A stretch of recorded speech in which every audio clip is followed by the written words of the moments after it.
chef de chantier. Voici donc Olivier. Il est partout, il est au courant de tout. Il connaît le calme des grutiers, la virtuosité des maçons, l'ingéniosité des électriciens, l'application des peintres. Olivier coordonne les interventions de tous les corps de métier. Là, il donne un conseil, ici une instruction, quelquefois un coup de gueule. Même avec des chaussures de sécurité, Olivier ne se laisse pas marcher sur les pieds. Comment on a du personnel, c'est la motivation. Donc la motivation, l'esprit d'équipe.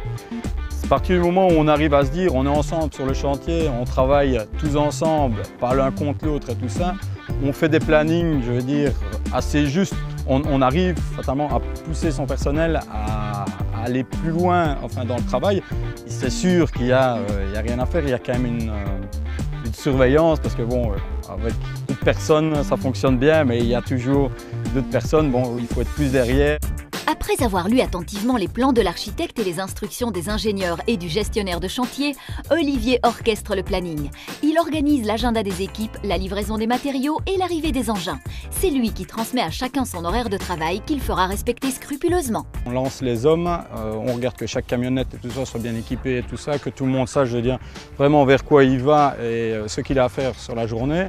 Olivier, c'est le gardien des règles de l'art bien sûr, mais aussi les règles de sécurité. Sur un chantier, les risques sont réels. Alors, Olivier fait la chasse au casque, aux chaussures, aux harnais. Pas vraiment un métier de tourpeau. Fin de journée, je veux dire, entre guillemets, chantier. Là, on refait le point avec les chefs d'équipe, de nouveau sur chantier pour réorganiser la journée du lendemain, s'assurer que tous les matériaux soient bien sur chantier, que tous les transporteurs soient bien prévus, enfin, que l'organisation soit impeccable pour le lendemain. Le bon chef de chantier, c'est un bon chef d'orchestre. Quelqu'un qui sait aussi travailler le côté humain parce qu'il doit faire travailler ses équipes. Il travaille bien sûr sur plusieurs chantiers et alors il doit surtout anticiper. Il doit anticiper les besoins du chantier, que ce soit en matériel, en moyens humains bien sûr, et en marchandises. Bien sûr, on est là par tous les temps, soleil, pluie, gel parfois, mais c'est très valorisant car on est la personne qui amène à toute l'entreprise sa rentabilité quand même. Donc en fait, moi j'ai fait des qualifications en travaux publics. Donc j'ai gravi un peu les échelons, donc passé de manœuvre, qualifié premier échelon, qualifié deuxième échelon, chef d'équipe A, chef d'équipe B, contremaître et maintenant conducteur de chantier. Quand il n'est pas sur le chantier, Olivier est derrière son bureau. Chaque jour, il rédige le compte-rendu des travaux réalisés, règle les questions administratives, prépare le planning pour la suite, organise une réunion avec le client.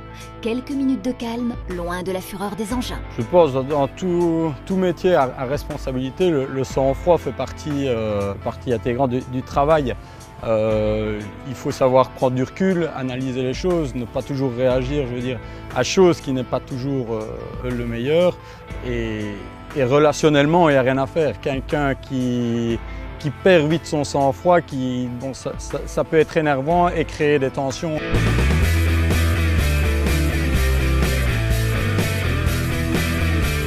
Je dirais que mon métier, c'est